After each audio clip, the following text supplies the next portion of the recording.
Steel डब्बा cycle वाला unlimited breakfast 50 rupees. एक गांव में जनकराज नाम का एक गरीब व्यक्ति रहता था। वो अपने साइकिल में नाश्ते से भरे डब्बे और चाय से भरे केतली रखकर उसके ऊपर एक बोर्ड लगाता था, अनलिमिटेड ब्रेकफास्ट 50 रुपीज, और वो साइकिल ले जाकर गांव भर में घूमता हुआ नाश्ता और चाय बेचता था।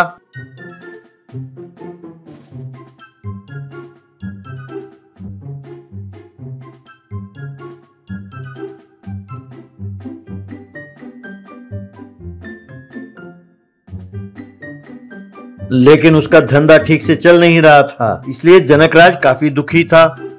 एक रोज उसके जान पहचान का एक ऑटो वाला के पास आकर चाय पिया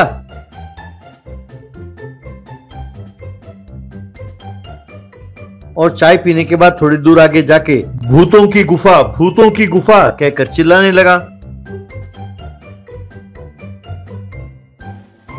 तभी दो कॉलेज के स्टूडेंट्स उसके पास आए और कहने लगे, भैया काफी देर से हम बस का इंतजार कर रहे हैं, कोई बस इस तरफ आता ही नहीं, और किसी ऑटो वाले से पूछो तो कहते हैं कि वापसी का भी किराया दो तभी हम आएंगे। भाई हम नहीं देंगे वापसी का किराया, बस भूतों के गुफा तक का किराया देंगे, आना है तो बोलो, यूं पूछा। तब ऑटो वाले ने कहा, ठीक है बैठिए, कहकर उसने ऑटो स्टार्ट किया। अगले दिन जनकराज उस ऑटो वाले से, अरे भैया कल तुम भूतों का गुफा कह रहे थे, भाई ये जगह है कहाँ? तब ऑटो वाला, अरे वो जो पूर्व की ओर पहाड़ियां है ना, वहाँ पर एक गुफा है, यहाँ से तकरीबन 12 किलोमीटर की दूरी पर है। वहाँ जब तब तफरी करने के लिए खास तौर पर कॉलेज के स्टूडेंट्स इतवार के दिन जाते हैं। वहाँ वो लोग पिकनिक मनाते हैं, गाते हैं, नाचते हैं, फिर अंधेरा होने से पहले लौट आते हैं। ज्यादातर लोग अपने ही गाड़ियों में जाते हैं, लेकिन वे सब अंधेरा होने से पहले ही लौट आते हैं, क्योंकि अंधेरे के बाद उन्हें भूतों का डर जो लगा रहता है। जनकराज, अच्छा ये बात है, भाई वहाँ कितने लोग आते होंगे और वहाँ चाय नाश्ते का कोई बंदोबस्त है कि नहीं है? तब ऑटो वाला, भाई लोग तो काफी आते हैं, 100-150 लोग तो आते ही होंगे, लेकिन वहाँ पर चाय नाश्ता बेचने वाला कोई नहीं है, सब अपने अपने साथ टिफिन के डिब्बे लेके आते हैं खाने के लिए। तुम क्यों पूछ रहे हो? जनकराज, कोई खास बात नहीं है भैया, यहाँ पर कंपटीशन ज्यादा हो गया है, भाई धंधा ठीक से चल नहीं रहा, तो मैंने सोचा शायद वहाँ बेचूं तो धंधा चल पड़े। तब ऑटो वाला, भाई क्यों नहीं, बहुत बढ़िया चलेगा। वहाँ पर 112A बस जाती है, लेकिन भूतों की गुफा तक नहीं जाती, उससे 2 किलोमीटर पहले ही उतरना होगा और वहाँ पर लोगों को उतार के बस वापस लौट आती है। जाकर कोशिश कर लो, शाम को चाय और नाश्ता का खूब डिमांड रहेगा। तब जनकराज, अरे भैया बस में क्यों जाऊं, मेरे पास साइकिल जो है, मैं साइकिल काफी दूर तक चला सकता हूँ, इतने सालों से जो चला रहा हूँ। ठीक है, अब अगले इतवार को मैं वहाँ जाऊंगा। वहाँ भूतों के गुफा के पास बच्चे बूढ़े सब पिकनिक मना रहे थे, नाच रहे थे, गा रहे थे, मौज मस्ती कर रहे थे।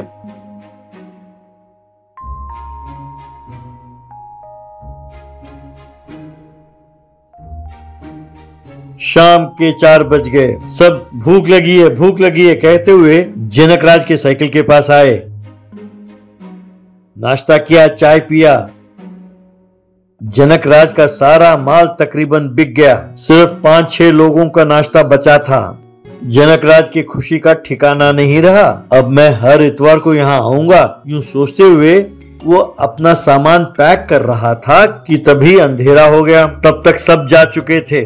जनकराज डरते हुए, बाप रे भूतों के आने का वक्त हो गया है, अब जल्दी जल्दी निकलना होगा, यूं सोच ही रहा था कि उस डब्बे में क्या है, एक भेलपूरी और एक आलू की टिक्की तो देना।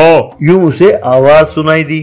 जनकराज ने आंख उठाकर देखा तो उसके सामने एक नर भूत खड़ा था, जमीन से 1 फुट की ऊंचाई पर। उसके पास ही एक भूतनी खड़ी थी जो कह रही थी, उससे पूछो पानी पूरी है क्या, जब मैं जिंदा थी तब मैंने बहुत पहले खाया था। अरे हाँ, चुन्नू और मुन्नू कहाँ है?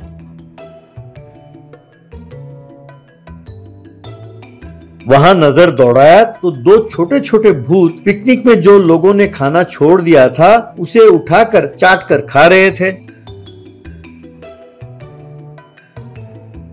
तब भूतनी, अरे वो सब छोड़ दो, बहुत पहले सिग्नल के पास लोगों के झूठन खाते थे, अब मरने के बाद भी यही करोगे? हाँ, उसे वहीं छोड़ दो और यहाँ आ जाओ। तुम्हारा जो इंसान मामा है उसके पास चाट, पानी पूरी सब है। और हाँ भैया, अगर तुम्हारे पास समोसे हैं तो 2-4 बच्चों को दे देना।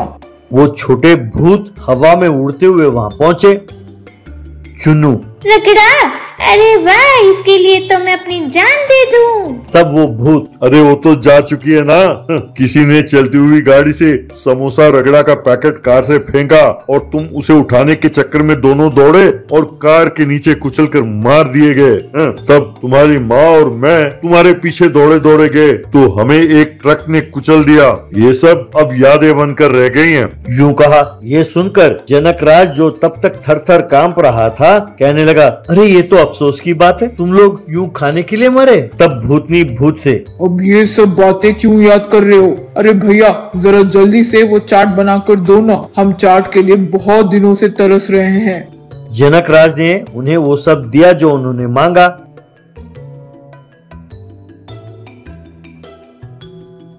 और उनको खाते हुए देख रहा था। उन चारों ने पेट भरकर खाया। फिर भूतनी जनकराज से, भाई साहब, आपका दिल बहुत बड़ा है। जब हम जिंदा थे तब भी हम लोगों से डरते थे, मरने के बाद भी डरते हैं। वैसे तुम्हें देने के लिए हमारे पास रुपये पैसे नहीं हैं, लेकिन 1 मिनट जरा ठहरो। कहकर उसने हवा में हाथ घुमाया। उसके हाथ में एक हीरों का हार प्रकट हुआ और उस भूतनी ने जनकराज को देते हुए कहा, ये ले जाओ भैया और इसे भाभी के गले में पहना दो और भाभी से कहना कि ये भूतनी ननंद ने दिया है।